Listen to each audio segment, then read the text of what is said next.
Glad to have you back. You're watching TVC News Hour. Opposition has continued to trail the National Assembly's plan to pass a bill for an act seeking to regulate the activities of non-governmental organizations, otherwise known as NGOs. Civil society groups are already preparing to mobilize support from across the Federation to stop the proposed bill. The Executive Director, Nigerian Network of NGOs, Oyebisi Seyi, joins us now via Skype to discuss this. Thank you for joining us. Thank you for having me. Now, this bill is being sought to check the perceived fraud in NGOs. Tell us, are NGOs plagued with fraud? Well, let me start by saying that the news around town is that we do not want regulations. But let me put on the table and say that we do have regulations, and we have about 7 regulatory frameworks that regulate the work of civil society in Nigeria. In terms of the question that you've now asked, there are certainly bad eggs in all sectors. And as much as possible, that's why we have regulations from the Corporate Affairs Commission. We have from the Special Control Unit on Money Laundering, which is a unit under EFCC.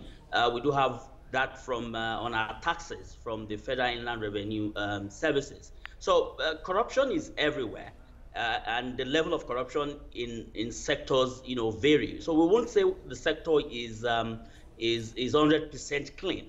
We do have the bad eggs that needs to be chased out, but certainly not with a bill like this. So how does how is fraud checked in the NGOs? The classic example was even raised in the rationale for proposing the bill in the first place, how a particular NGO siphoned money meant for IDPs. So how do these existing laws check instances like this? Okay, for example, if you're a traditional NGO receiving foreign grants, you submit a proposal and a budget, right? The donor would do your due diligence on you to check whether you're registered with the Corporate Affairs Commission, to check whether you're filing appropriate taxes, to check whether you have your audited reports in line with the country's financial reporting system. They would also check to see your internal systems on that fraud is not happening in your organization. So they check your fraud policy and to see whether it's aligned. After doing all of that, you then report both on your activities and your finances to this donor aid organization. Again, after the project, some would ask their auditors to come in and audit your project directly. For some, they would allow you to use your normal audit processes, but they would monitor. And you will have to keep documents is 100% clean. We do have the bad eggs that needs to be chased out, but certainly not with a bill like this.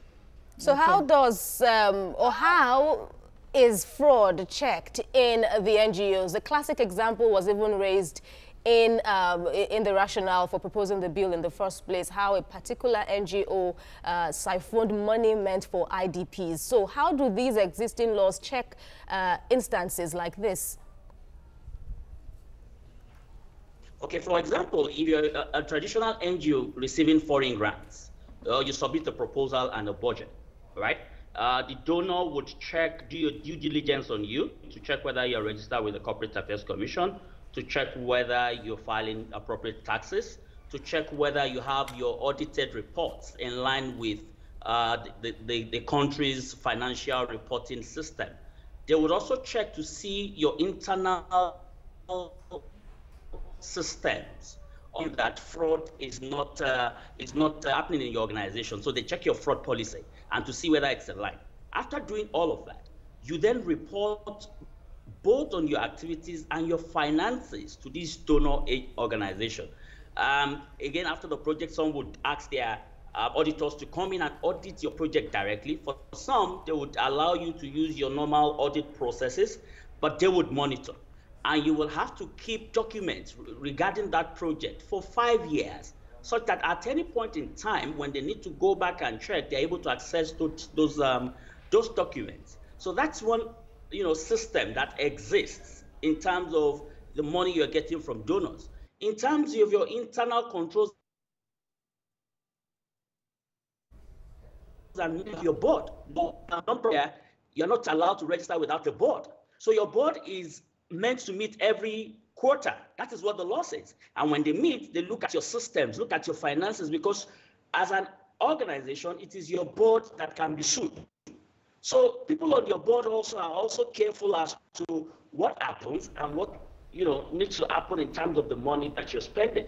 Now let's bring the case of the IDPs, into perspective. It's very sad that we're having that kind of situation. But for organizations that we know, and the credible ones that we know, they are spending their own resources. That is, they use their own personal income to go to these IDPs to help them.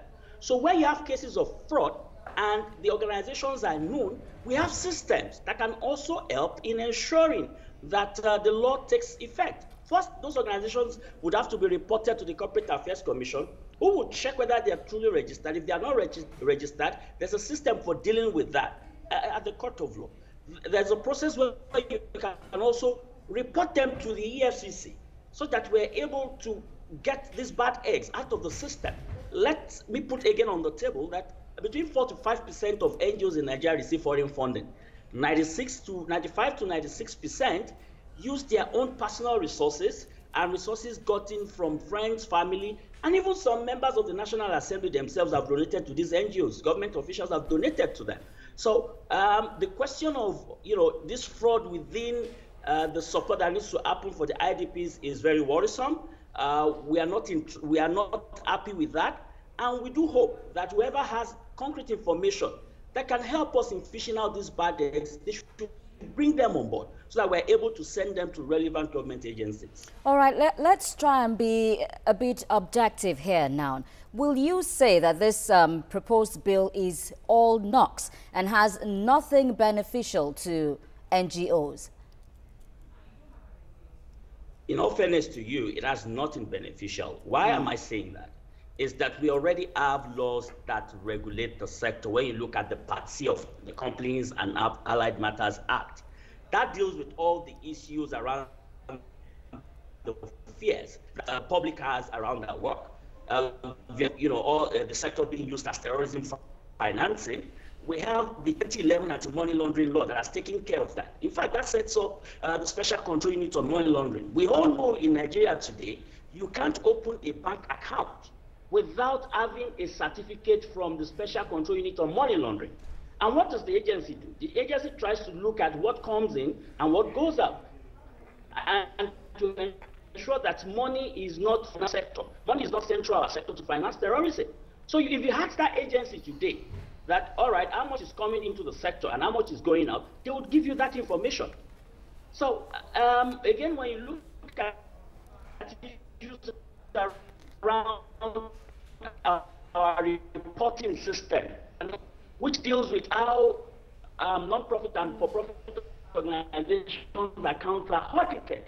But when you look at this bill is then that we will need to now register with another fund, which will be created.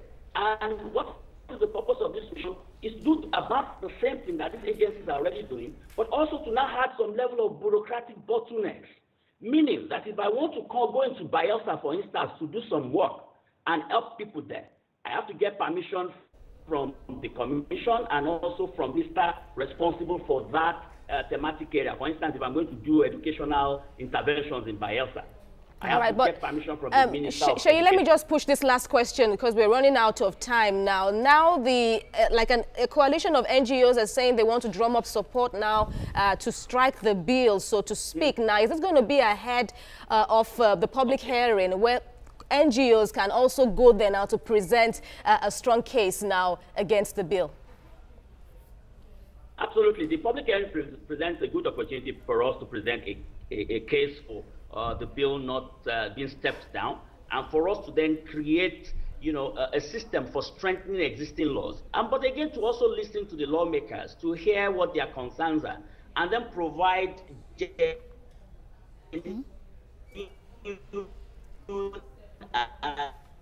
and concrete feedback on, response. All right. All right, apologies there. Seyi Oyebisi, the Executive Director, Nigerian Network of NGOs, speaking there. Apologies if you can still hear us. We just suddenly couldn't connect with you. But thank you very much for all that you've said. Seyi Oyebisi there joining us from Lagos.